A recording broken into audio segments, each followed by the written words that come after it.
Oh, os hussardos vão passar um mau bocado, dizia Nervitsky. Já estão ao alcance da metralha. Fez mal ao mandar tantos homens, disse o oficial da comitiva. Realmente, concordou Nervitsky, bastava mandar 2 homens. A excelência, interrompeu-se Cherkov sem desviar os olhos dos hussardos, mas sempre com aqueles seus modos ingênuos que não permitiam adivinhar se estava a falar a sério ou não. Ah, a excelência, que raciocínio seu!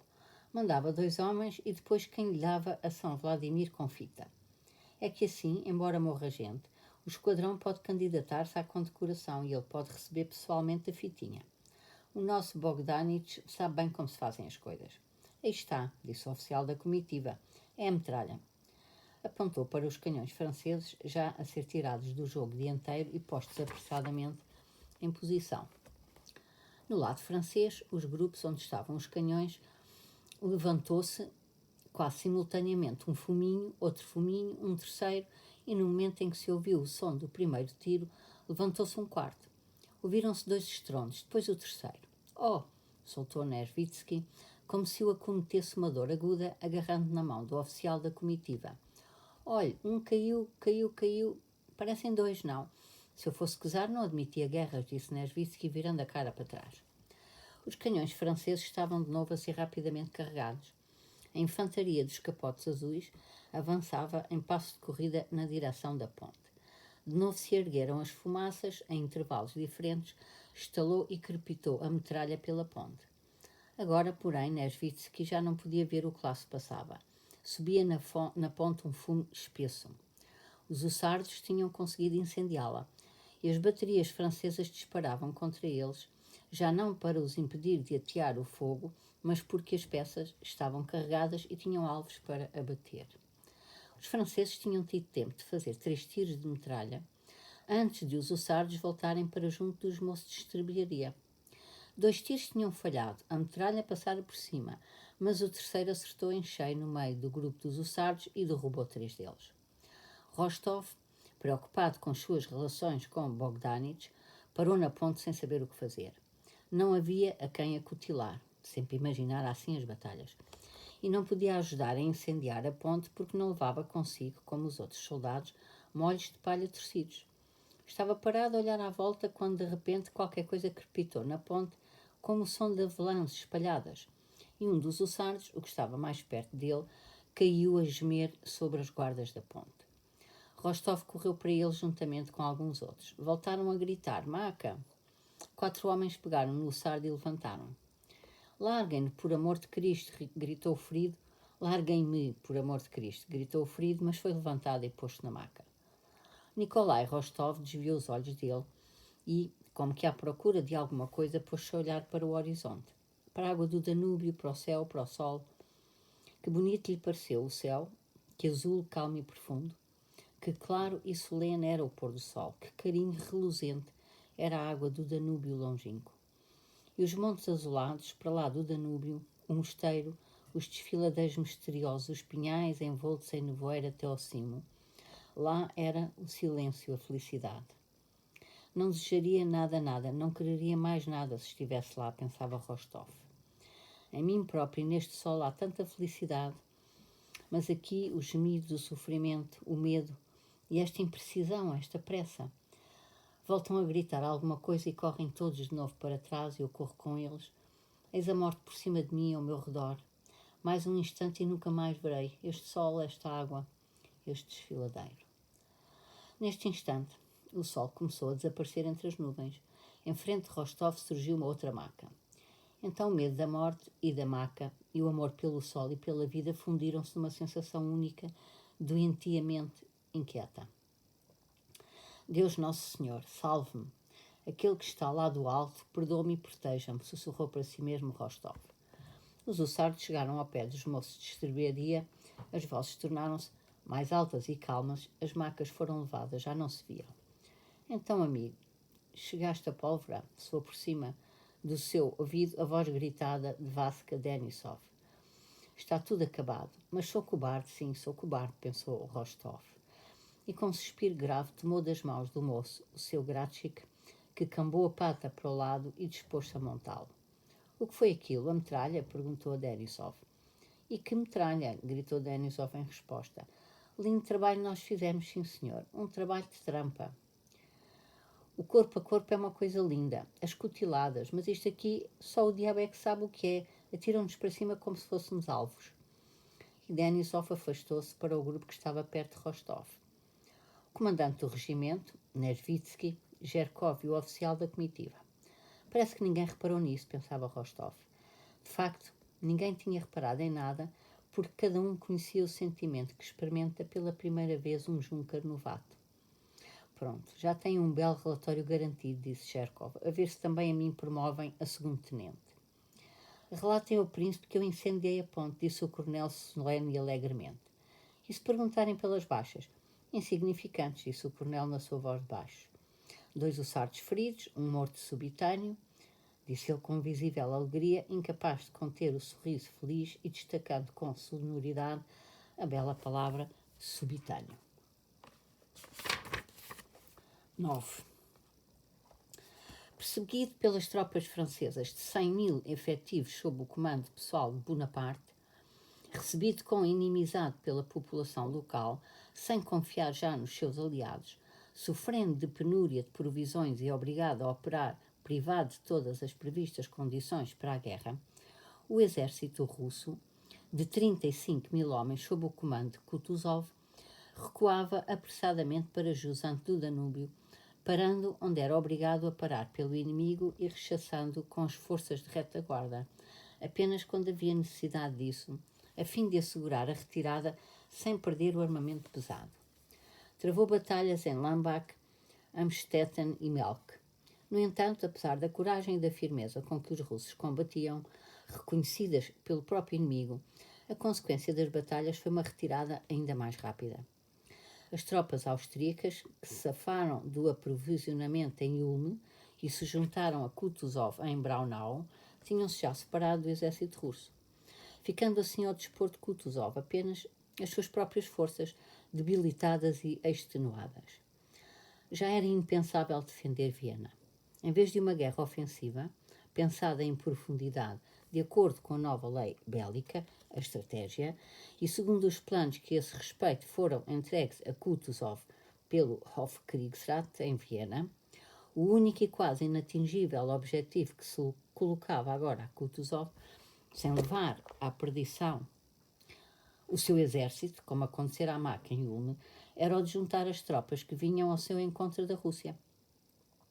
A 28 de outubro, Kutuzov passou com o exército para a margem esquerda do Danúbio e, pela primeira vez, fez alta com o rio a separar as suas tropas das forças principais dos franceses. No dia 30, atacou a divisão de Mortier, que se encontrava também na margem esquerda, e derrotou-a. Nesta batalha, pela primeira vez, foram conquistados troféus, uma bandeira, algumas peças de artilharia e 2 generais. Pela primeira vez, depois de 2 semanas seguidas de retirada, as tropas russas pararam e, depois dos combates, não só conservaram o terreno de batalha conquistado, como também escorraçaram os franceses. Apesar de as tropas estarem despidas, extenuadas e reduzidas a uma terça parte por causa dos retardatários, dos feridos e dos doentes. Apesar de, no outro lado do Danúbio, terem sido deixados doentes e feridos com uma carta de Kutuzov, apelando ao humanismo do adversário. Apesar de, nos grandes hospitais e nas casas de cremes, transformadas em hospitais militares, já não caberem todos os doentes e feridos, apesar disso tudo, a paragem em Krems, a vitória sobre Mortier, levantaram o moral do exército enormemente. No quartel-general e por todo o exército corriam rumores felizes, embora infundados, sobre a chegada iminente das colunas da Rússia, sobre uma vitória qualquer dos austríacos e a retirada de um Bonaparte assustado. O príncipe Andrei, durante a batalha, esteve junto do general austríaco Schmidt, que morreu nesta operação. O cavalo de Bolkonsky foi ferido. Ele próprio ficou com o braço arranhado com uma bala de raspão. Em sinal de benevolência especial, o comandante em chefe mandou dar a notícia desta vitória à corte austríaca, que no momento já não estava em Viena, ameaçada pelas tropas francesas, mas em Brunn.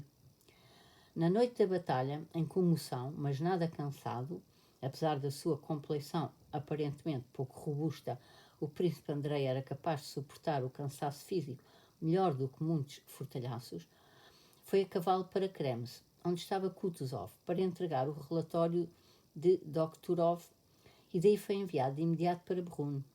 Esta missão, além das condecorações, significava um passo importante para a promoção.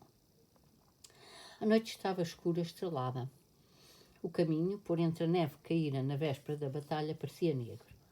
O príncipe Andrei, ora voltando às sensações da batalha, ora imaginando com alegria o efeito que produziria a notícia da vitória, ora recordando a despedida do comandante em chefe e dos camaradas, seguia na britska da posta e experimentava aquelas sensações de quem começa a vislumbrar a felicidade há muito esperada. Mal fechava os olhos, soavam aos seus ouvidos os tiros das espingardas e dos canhões, fundindo-se com o tamborilar das rodas e a impressão da vitória. De repente começava a imaginar que os russos recuavam e que ele próprio estava morto. Mas depressa acordava, descobrindo feliz que não acontecera nada disso e que, pelo contrário, tinham sido os franceses a ser postos em debandada. Voltava a recordar todos os pormenores da vitória, a sua própria coragem tranquila durante a batalha, e acalmado caía em Modorra. Depois da noite escura e estrelada chegou uma manhã clara e alegre. A neve derretia ao sol, os cavalos corriam celos, à direita e à esquerda passavam as florestas, os campos e as aldeias, tudo sempre novo e variado. Numa das estações de muda, a Bolkonsky ultrapassou um comboio de feridos russos. O oficial russo que comandava o transporte, refastelando-se na carroça da frente, gritava palavras grosseiras, descompondo um soldado. Nas compridas carroças alemãs, lá iam aos solavancos pelo caminho pedregoso, os feridos pálidos e sujos, cheios de ligaduras, aos 6 e mais em cada carroça. Alguns falavam, Bolkonsky ouvia a fala russa. Outros comiam pão. Os feridos mais graves olhavam o correio que os ultrapassava com um interesse infantil, resignado e malsão. O príncipe Andrei mandou parar e perguntou a um soldado em que batalha tinham sido feridos. Foi anteontem no Danúbio, respondeu o soldado. O príncipe Andrei tirou o porte-moedas do bolso e deu ao soldado 3 moedas de ouro. Para todos, acrescentou, dirigindo-se a um oficial que entretanto se aproximara. As melhoras, rapazes, disse aos soldados, ainda há muito trabalho pela frente. Então, senhor ajudante de campo, que notícias traz? Perguntou o oficial, desejando pelos vistos entabular conversa. Boas! Avante! Gritou ao cocheiro e seguiu. Já anoitecera completamente quando o príncipe Andrei entrou em Brno e se viu rodeado pelos altos edifícios, pelas luzes das lojas, das janelas e dos lampiões, pelas bonitas carruagens a trepidarem pela calçada e por toda aquela atmosfera de cidade grande e animada, sempre tão atraente para um militar chegado do acampamento. O príncipe Andrei, apesar da viagem tão precipitada e da noite sem dormir, quando se aproximava do palácio sentia-se ainda mais animado do que na véspera. Apenas os olhos lhe brilhavam febrilmente e os pensamentos lhe alternavam com extrema rapidez e clareza. No relatório sumário a fazer ao imperador Franz, que ia elaborando na sua mente, todos os pormenores da batalha lhe vieram à imaginação, e não de uma forma vaga, mas sim bem definida. Imaginava ao vivo as eventuais perguntas que lhe fariam e as respostas que daria. Supunha que seria apresentado de imediato ao imperador. Porém, da entrada principal do palácio, saiu um funcionário ao seu encontro, a correr, e ao reconhecer nele um correio, acompanhou-o para outra entrada. Pelo corredor à direita, ali, vossa alta nobreza, encontrará um ajudante de campo de serviço à corte, disse o funcionário. Acompanhá-lo ao ministro de guerra. O ajudante de campo pediu ao príncipe Andrei que aguardasse e entrou no gabinete do ministro. Voltou uns 5 minutos depois e, dobrando-se com uma cortesia particular e dando passagem ao príncipe Andrei, levou-o pelo corredor até ao gabinete onde trabalhava o ministro de guerra. O ajudante de campo, com a sua cortesia esmerada, parecia querer preservar-se de familiaridades por parte do ajudante de campo russo. O sentimento de felicidade do príncipe esmorecia muito à medida que se aproximava da porta do gabinete. Sentia-se ofendido, e tal sensação, no mesmo instante e imperceptivelmente, transformou-se nele em sentimento de desprezo, sem ter, aliás, qualquer fundamento para tal. Ora, logo, o seu intelecto engenhoso lhe sugeriu razões para se considerar no direito de desprezar o ajudante de campo e o ministro de guerra. Devem parecer-lhes muito fáceis as vitórias, a eles que nunca cheiraram a pólvora, pensou o príncipe Andrei. Os seus olhos apertaram-se num trejeito de desdém. Entrou no gabinete do ministro com um passo propositadamente vagaroso. E ficamos aqui.